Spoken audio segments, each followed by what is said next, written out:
Hi ಎಲ್ರಿಗೂ welcome to my channel. ನಾನಿವತ್ತು ನನ್ನ ಬೆಸ್ಟ್ ಫ್ರೆಂಡ್ನ ಮೀಟ್ ಮಾಡಲಿಕ್ಕೆ ಹೋಗ್ತಾ ಇದ್ದೀನಿ. ಹಾಗೆ ನಮ್ಮ ಕಾಲೇಜಲ್ಲಿ ಸ್ವಲ್ಪ ಕೆಲಸ ಇತ್ತಂತ ಹೋಗ್ತಾ ಇದ್ದೀನಿ. ನಾನು ನನ್ನ ಹಸ್ಬೆಂಡ್ ಜೊತೆ ಹೋಗ್ತಾ ಇರೋದು. ಅವರು ಡ್ಯೂಟಿ ಹೋಗ್ತಾ ನನ್ನಲ್ಲೇ ಕುಂದಾಪುರದಲ್ಲಿ ಬಿಟ್ಟು ಹೋಗ್ತಾರೆ. ನಾವು ಒಟ್ಟು ನನ್ನನ್ನು ಸೇರಿ ಒಂದು 4 ಜನ ನಾವು ಫ್ರೆಂಡ್ಸು. ಒಬ್ಬ ಗೌರ್ಮೆಂಟ್ ಫ್ಯಾಕ್ಟ್ರಿಯಲ್ಲಿ ವರ್ಕ್ ಮಾಡ್ತಾ ಇದ್ದಾನೆ, ಇನ್ನೊಬ್ಳು ಮದುವೆ ಆಯಿತು, ಇನ್ನೊಬ್ಳು ಇವಾಗ ನಾನು ಮೀಟ್ ಮಾಡ್ತಿದ್ದೀನಲ್ಲ ಅವಳು ಗೋವಿಂದಾಸ್ ಕಾಲೇಜಲ್ಲಿ ಹಿಂದಿ ಲೆಕ್ಚರ್ ಆಗಿ ಕೆಲಸ ಮಾಡ್ತಿದ್ದಾಳೆ. ನಾನು ಮನೆಯಿಂದ ಹೋದಾಗ ನನ್ನ ಫ್ರೆಂಡ್ ನನಗೋಸ್ಕರ ಕಾಯ್ತಾ ಇದ್ಲು. ಅಲ್ಲಿಂದಾನೇ ಸೀದಾ ಕಾಲೇಜಿಗೆ ಹೋಗಿದ್ವಿ.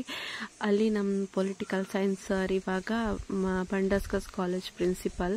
ಅವರು ತುಂಬಾ ಒಳ್ಳೆಯವರು. ನಮಗೆ ಪೊಲಿಟಿಕಲ್ ಸೈನ್ಸ್ HOD ಆಗಿ ಟೀಚ್ ಮಾಡ್ತಾ ಇದ್ರು. ಸರ್ ತುಂಬಾ ಒಳ್ಳೆಯವರು. ಹಾಗೆ ನಮ್ಮ ಬಂಡಸ್ಕಸ್ ಕಾಲೇಜಲ್ಲಿ ನಾನು BA ತಗೊಂಡಿದ್ದು. BAಯಲ್ಲಿ ನಮಗೆಲ್ಲ ಟೀಚ್ ಮಾಡ್ತಾರಲ್ಲ ಅವರೆಲ್ಲ ತುಂಬಾ ಒಳ್ಳೆ ಲೆಕ್ಚರ್ಸ್. ಹಾಗೆ ಇಲ್ಲಿ ರೇಡಿಯೋ ಕುಂದಾಪುರ ಅಂತ ನಮ್ಮ ಕಾಲೇಜಿನಲ್ಲೇ ಇತ್ತು, FM.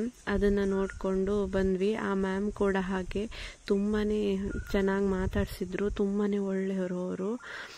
ನಾವು ಕಾಲೇಜಲ್ಲಿ ಇದ್ದ ಟೈಮು ಹಾಗೆ ನಮ್ಮ ಫ್ರೆಂಡ್ಸ್ ಜೊತೆ ಕಾರಿಡಾರಲ್ಲಿ ಕಾಲೇಜ್ ಬರುವಾಗ ಅಂಕಲ್ ID ಕಾರ್ಡ್ ಹಾಕ್ಕೊಳ್ಳಿ ಅಂತ ಹೇಳಿದ್ದು ಎಲ್ಲದನ್ನು ಒನ್ ಟೈಮ್ ನೆನಪಾಯಿತು. ಈ ಕಾಲೇಜ್ ನಮಗೆ ತುಂಬ ಮೆಮೊರಿ ಕೊಟ್ಟಿದ್ದು ಕಾಲೇಜ್ ಇದು. ನಾನು 1ನೇ ಕ್ಲಾಸಿಂದ PU ತನಕ ನಾನು ಯಾವ ಲೆಕ್ಚರ್ಸನ್ನು ಯಾವ ಕಾಲೇಜನ್ನು ಅಷ್ಟೇನು ಇಷ್ಟ ಆಗಲಿಲ್ಲ.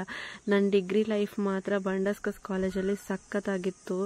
ತುಂಬ ಲೆಕ್ಚರ್ಸ್ ಅಂತೂ ತುಂಬಾ ಒಳ್ಳೆಯವರು. ಪೇರೆಂಟ್ಸ್ ಅಷ್ಟೇ ಚೆನ್ನಾಗಿ ಟ್ರೀಟ್ ಮಾಡ್ತಾ ಇದ್ರು. ಹಾಗೆ ನನ್ನ ಫ್ರೆಂಡ್ಸಿಗೆ ಹಾಸ್ಪಿಟ್ಲೆಲ್ಲ ಹೋಗಬೇಕಿತ್ತು.